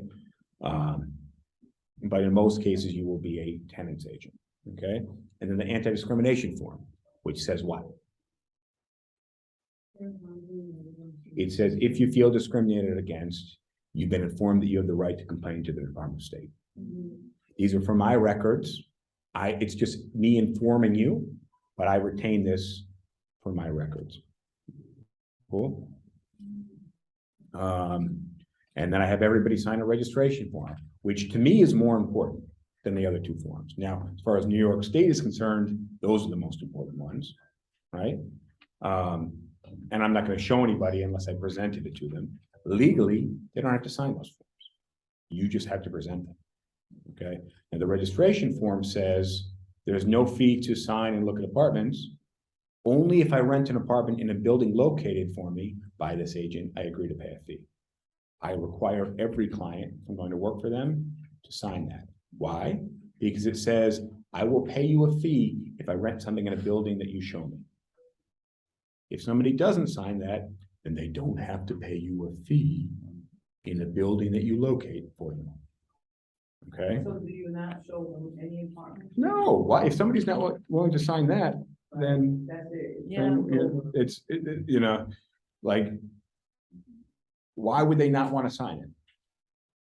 And I'll tell you why. I'll tell you why. One, because they don't understand it and they're intimidated by it, right?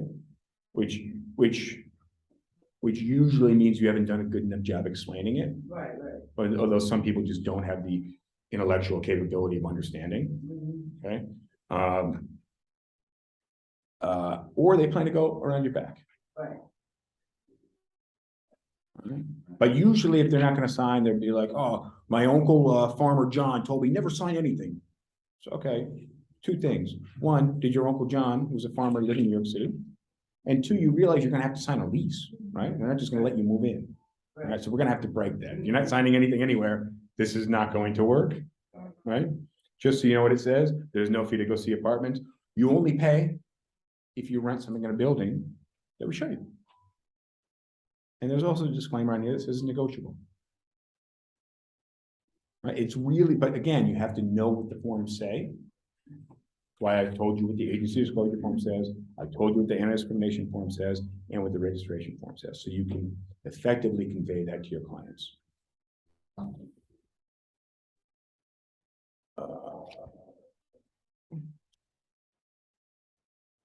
Collect informati on. So you guys all know how to collect informati. I like to collect my informati on paper.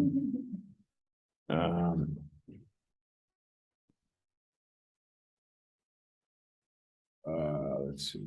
Where are we at here? Let's go back. You got to be really good at getting your leads on the phone. Once you get somebody on the phone, you got to be really good at booking the appointment. Setting up tours and closing clients only matter if you have clients. All right? Clients are only going to happen if you have leads.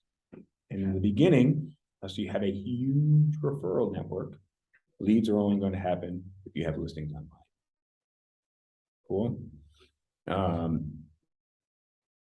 On the listing topic, if you can just tell us about the listing, like when we do post a listing, is the address something that you recommend putting on, leaving off? Depends on the website. If you can leave it off, I would leave it off.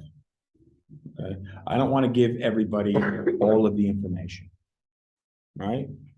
If this is my dating profile, I'm not putting my weight and my height and 60 pictures of me from every angle. Right? I'm just portraying me in the best light. You show the apartment, you want to portray it in the best light, right? And then once they're intrigued, you can give them more information. But the goal is to make that initial connection. Right? You want to make that initial connection, and then maybe not all the information is great. Maybe it's a 5th floor walk up, this, that, and the next. Maybe one of the bedrooms is half the size of the other. But at that point in time, you've gotten that connection, right? And if that one doesn't work, you can then show other options.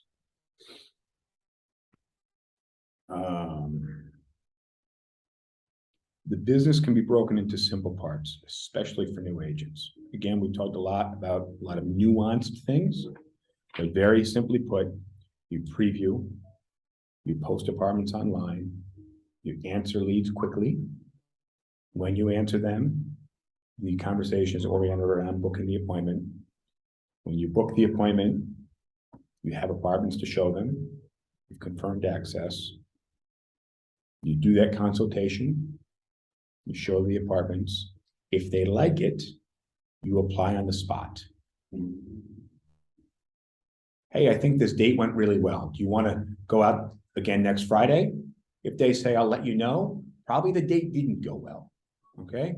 If you say, hey, this is a great apartment, looks like you like it, do you want to apply? And they say, yeah, let me go home and I'll get back to you. I'll get you the stuff tonight. Do they really like the apartment? Okay. Hey, it seems like you like this apartment. Let's do the application right away so nobody else gets it. Let's go back to my office and do the paperwork now. Sound good? Yeah, fuck yeah, let's do it. Let's go. Let me call my office and tell them I'm putting in an application. I'm going to be running a little late.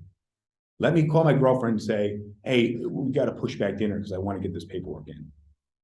That's the person who's going to move forward with the apartment, not the person who said, nah.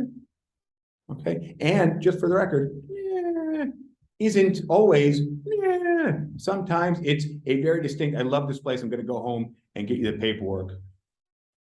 How about we just go into the office? That way we can settle everything. Anything you can't get me from the office, you send me back when you're at home. But let's at least get the application filled out. You know, I find we get a lot more done in the office.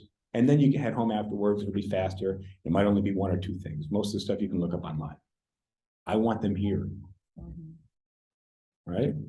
But again, that Doesn't always sound like that. So you gotta be able to read between those lines, the body language especially. It's because, you know what's easier to tell somebody? Yeah, I like this place. I'm gonna go home and do the application. Versus telling the salesperson, yeah, it's all right. I'm not crazy about it though. Because then what happens? The salesperson is gonna tell you why you should be crazy about it. And most people don't want to be sold to. So they're just gonna tell you, I like it, I gotta go home, get away from you, and then just not answer you. Right? Sound good? Let's do some homework stuff.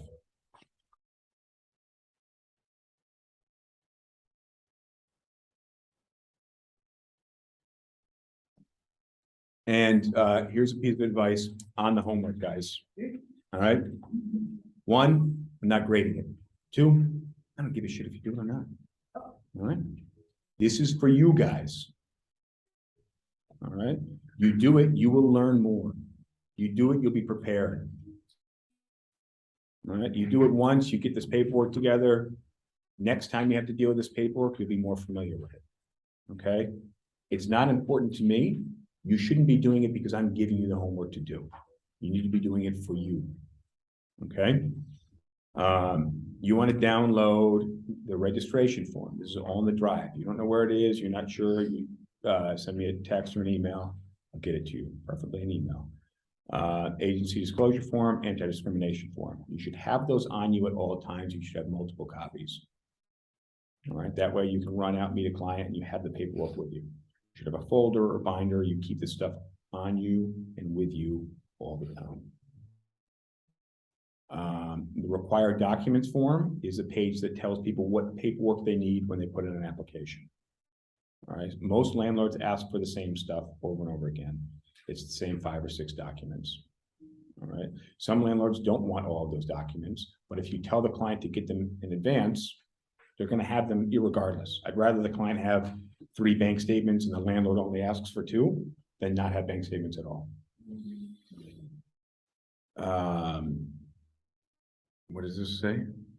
The application form. I like having my clients get started filling out applications. I have a standard application form. I would rather clients get started on that standard application form, start motion, because motion is momentum. And they start, even if it is the wrong one, once they've given me all that paperwork, I'm like, actually, there's one more page, just need this one. It's specific to the particular landlord. So People will just fill it from out. Oxford. Yes, yeah.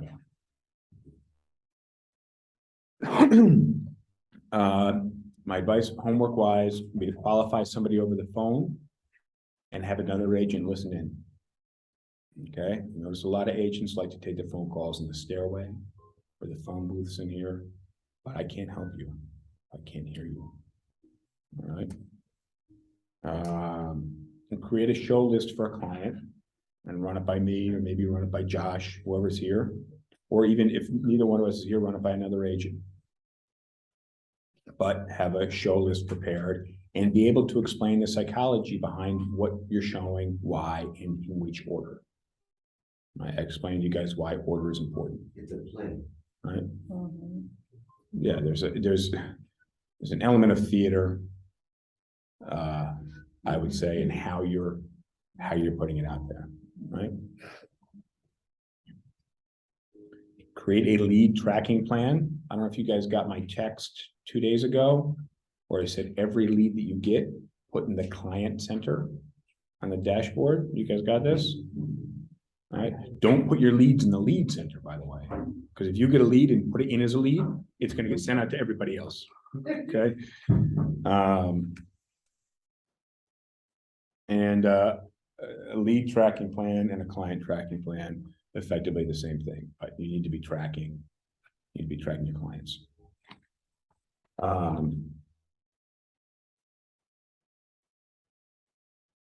had a lot of fun this morning. How about you guys? Who has questions?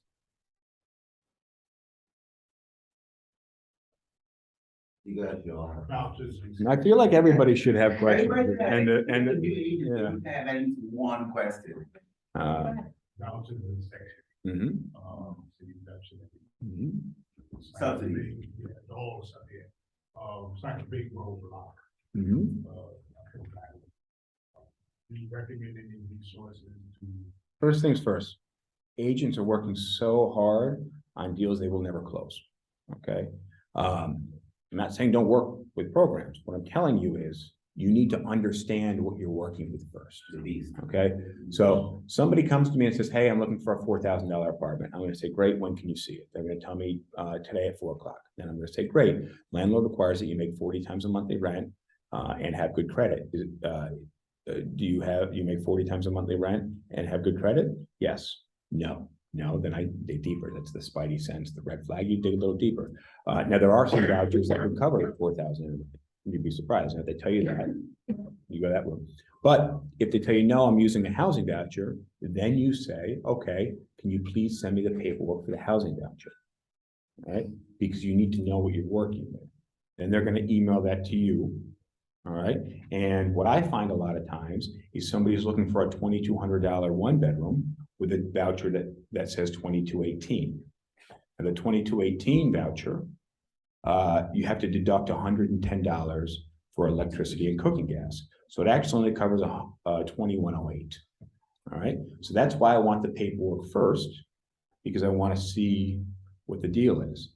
Then that person might actually have to pay. Most of the vouchers require that if the tenant is working, they have to pay 30% of their income towards the rent. Now, that number is lesser than $50. We don't have to verify income. We can't take bank statements. We don't need tax returns.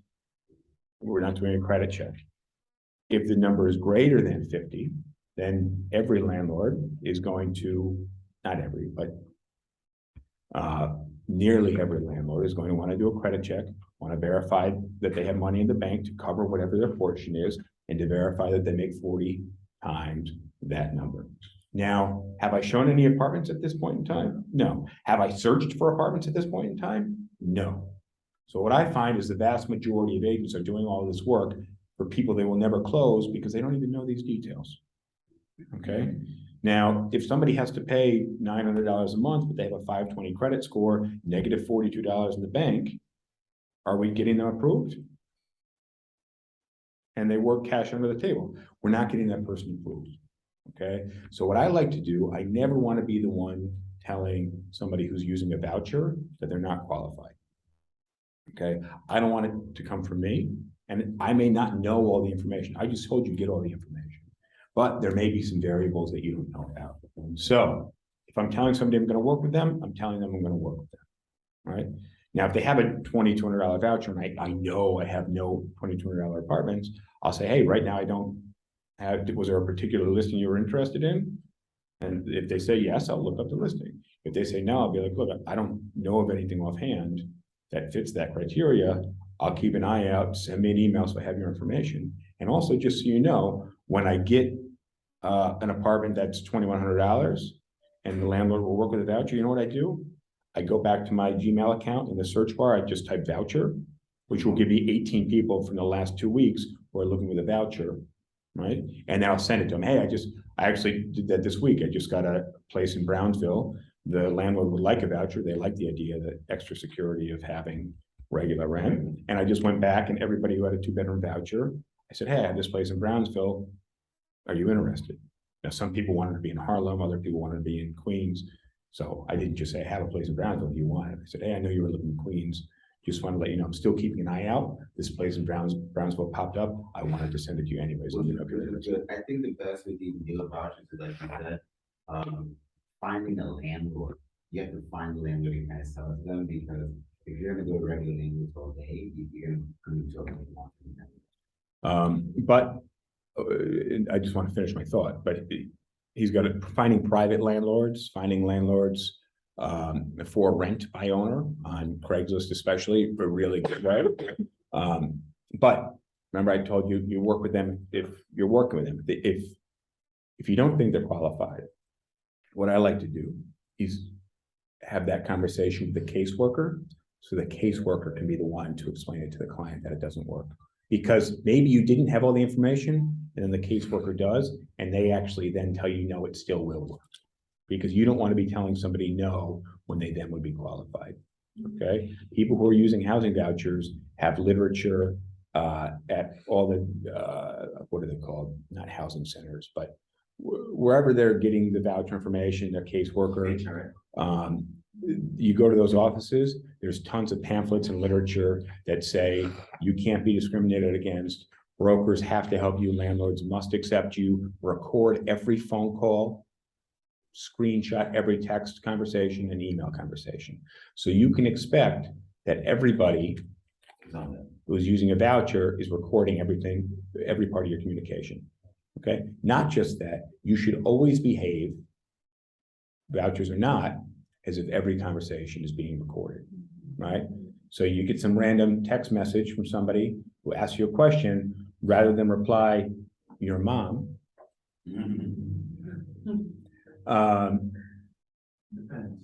Okay, you know, you want to keep a certain air of professionalism, all right? Because you never know. Question.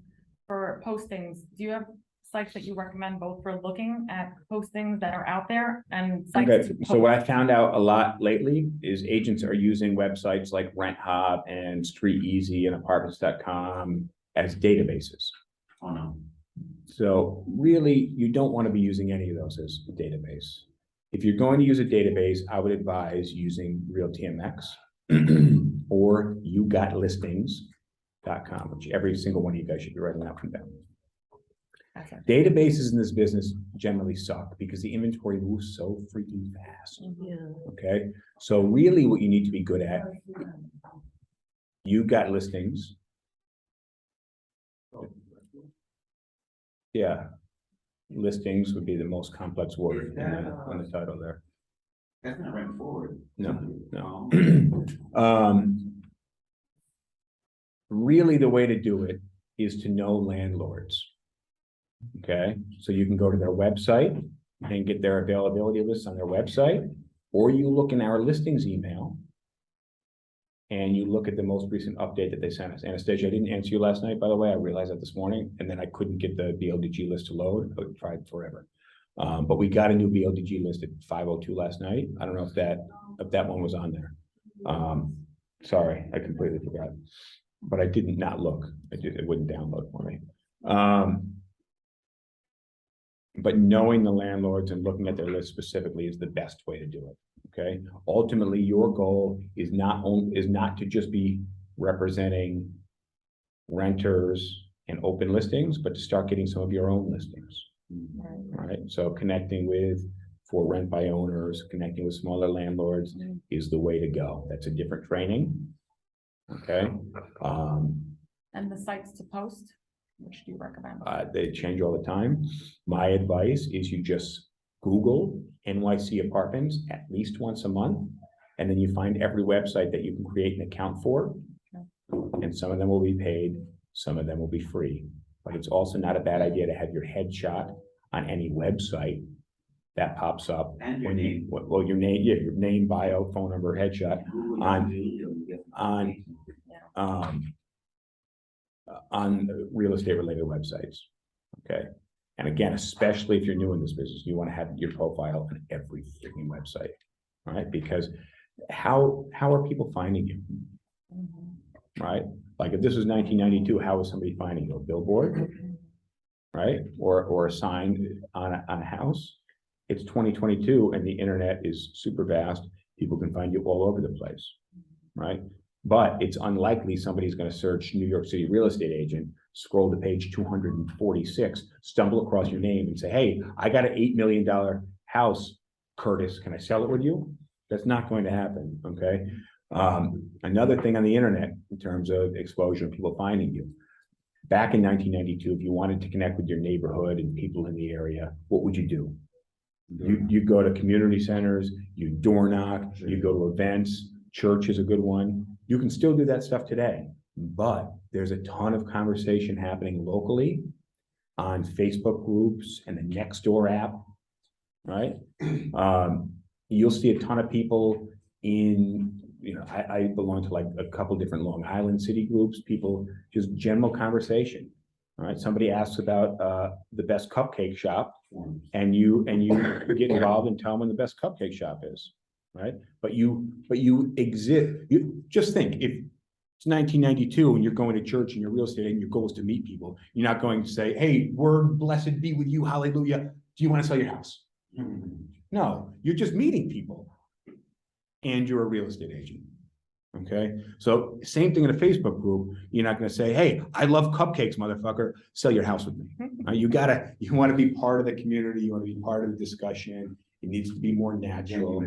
Okay, but my point is, you're just not going to attack everybody with like, do you want to sell your house with me? Right, just like you wouldn't in the church setting, right, because that would be obnoxious. Right, but being part of the community, being part of the general discussion in the neighborhood, some of the stuff that you want to be doing. All right, and of course, your real estate profile, your banner picture or whatever, your Facebook profile is going to have aspects of a real estate profile in it. So when people click on you, they're going to see that information. Right. Any other questions? Talk about vouchers. Lucy, what was your question? It was that, you answered it. It was where to look as a database. Where to look as a and then database. Where to post. Anybody else? Anyone else? I'm getting the lead, and then I call them and they pre-qualify about the credit and the income and everything. Ask them what they're looking for, and then can't meet the way. That's, well, what did I say in this meeting here? I said the first part, you connect Right. and you book the appointment. Okay, So if you're qualifying people and then they're not agreeing to meet with you, you're doing it backwards. If they're not willing to meet with you, I don't care if you make $1 million or not, or you have a 520 credit score, we're not meeting. End of call. End of call. Right? So if they don't set the date, then I don't need to really dig too much for like line up the listing or send like an idea. Let me ask you a question. If you're trying to date somebody, all right, are you going to ask them how much money they make and what they like to do in their spare time if they're not willing to hang out with you? That it wouldn't even make sense. Right? There's no reason even to have that conversation. So why have this conversation about qualifying and their criteria? They're not going to meet with you. It doesn't matter. Right? So first things first, now from their perspective, it may seem a bit backwards. So usually the way that I do it is if somebody ever calls me, look, before I book the appointment, I got a whole bunch of questions for you. Happy to answer all your questions. I just want to make sure you can see this place today or tomorrow, because I can answer the next 16 questions you have about this place. But if you can't see it till next week, or you don't need to move until February 15th, this one's not going to work for you. So just on that, do you happen to have time tomorrow? Okay, so then just end the conversation. Well, if they're not going to book something with you, that there's no reason for that conversation to perpetuate. Okay. Now you could still follow up with them, because I've had some great clients who were just leads or didn't want to meet with me, who came back to me because I followed up and continue to represent myself as a professional agent. Right. That's why follow-up is important. But following up and continuing the conversation over the phone about qualifying are two different things. And then if they do get back to me, do agree to meet with me, and then I qualify them and they don't qualify. How about if it's logistics, like they don't want to meet with you because the location that they want to move to or see apartments in is in Queens, and we're asking them to meet with us in the city, let's just say. And also like a virtual. Well, that may be somebody I do the Zoom call with. Now, before I drop, let's meet at my office, usually what I lead with is, hey, where are you coming from? Okay, now I know where the apartment is, but I want to know where they're coming from. Now, if they're coming from right near the apartment, it may not then make sense to come all the way into the office to go back to the apartment. That would be almost an impossible sell, right? Why is somebody gonna take a 40-minute train into Midtown to then take a 40-minute train back to where they just were? That I might make an exception for and do the virtual tour. Okay, but not virtual tour, virtual meeting. Zoom meeting, but that Zoom meeting is gonna be way more intense. Where I'm qualifying that person that much harder. Because I don't wanna waste my time going 40 minutes into. I actually like the Zoom too, because you can see the person's face and Oh, yeah. expression. Exactly. All right, guys, we're out of time. It's noon. Thank you for joining me on Zoom. Adios, guys. And thank you guys for joining me. So you guys don't disappear when I say goodbye. Goodbye, Zoom people.